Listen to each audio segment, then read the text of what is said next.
Hey, gotta ask you a question. Is it okay for male and female to strictly be platonic friends?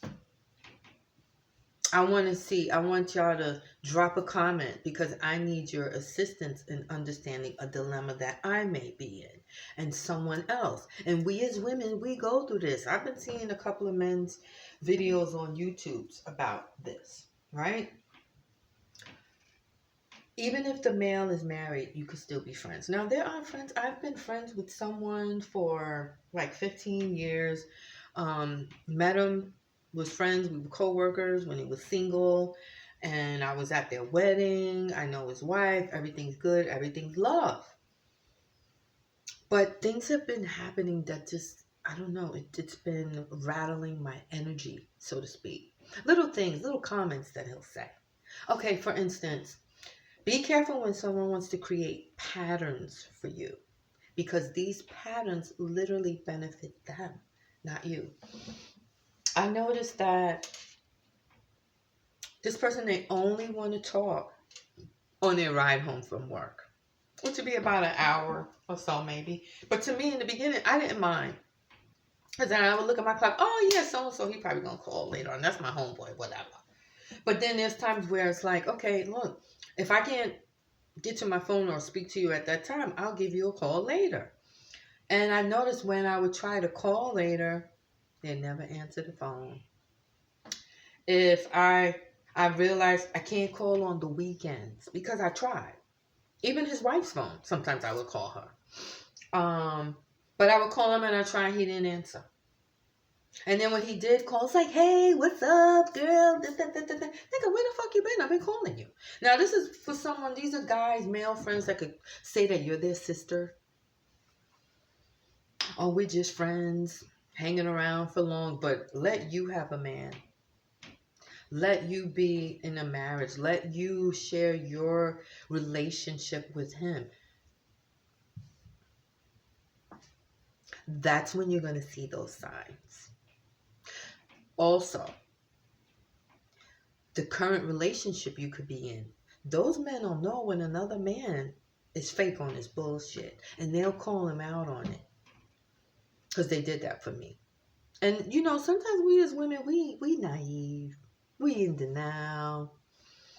But you'll still keep getting the signs. And I'm going to share those with you. A lot of the signs will be, it's like this over complimenting. Like, I like compliments, but when you're just fucking dragging it out, oh, your skin is so beautiful. Or this is the main one. You smell so good. What kind of soap are you using? Is that Dove? Like, I just want to jump in your bed one day and roll all around in there and just smell and soak you up. That don't sound like a motherfucker that's trying to be my brother. Does it? Does it sound like that to you? I could have thrown up when I heard him say that. And not because of who he is, but because of, you been playing me the fuck out, nigga. I ain't some fake ass sister of yours. You're lusting after me. And if it ain't lust, it's like an emotional thing because you got to also understand too. If you got a male friend and he's married and he's talking to you about things that he's like, no, I can't talk to my wife about this. Or she can't. His wife should be his best friend, not you.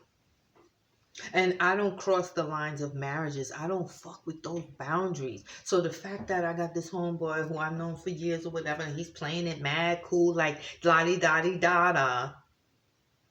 He's a snake ass. Something ain't right. His vibe, his energy ain't right.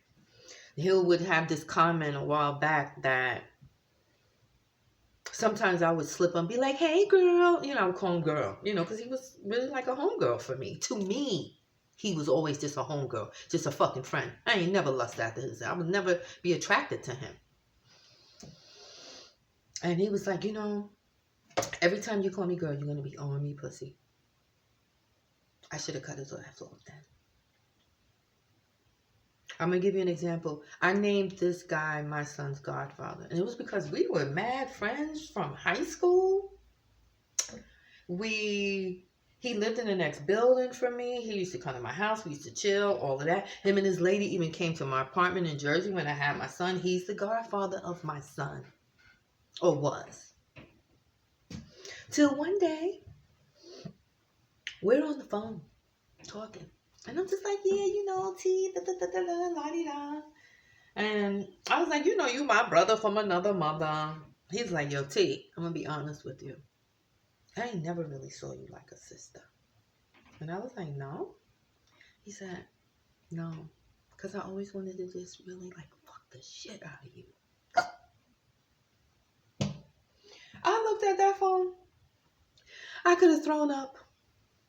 I hung up on that fucking... I hung up on his ass. He know who he is.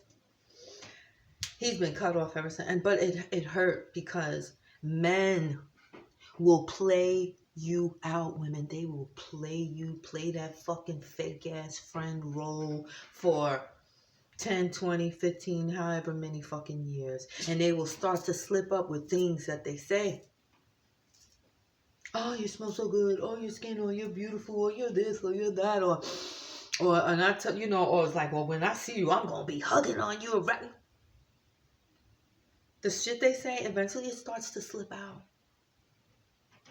And you have to discern for yourself, like I did, because my feelings are hurt because I've been played out thrice by two motherfuckers acting like they want to be. So I will never act like I got some fake friend brother type of motherfucker, because the real brother I got, the blood nigga brother, that nigga ain't shit, and then these fake niggas here ain't shit either. Ladies, from my experience and from other women's experience, I really doubt that a man can truly be just your platonic friend. He's gonna want to fuck you. He's going to be attracted to you. He's coming to you for what he's not getting at home. And it doesn't have to be sex. It could be emotional support. Because to be told that, you know, I don't have topics like this with my wife, and you're the only person that I could talk to. He's emotionally cheating. And I don't want nothing to do with any type of man cheating on his wife in any kind of motherfucking way. And the wife will pick up on it too, because for some strange reason, his wife blocked me. And I don't know why, because I ain't did shit to her. I ain't did shit to a nigga either. But I'm going to take that as a red flag and a sign for me to move the fuck on. Block that nigga from my number and my phone and keep it moving. Ladies, you will never have a male friend unless he wants to fuck you. And then that's going to be up to you. It's going to be up to you and how you choose to deal with it.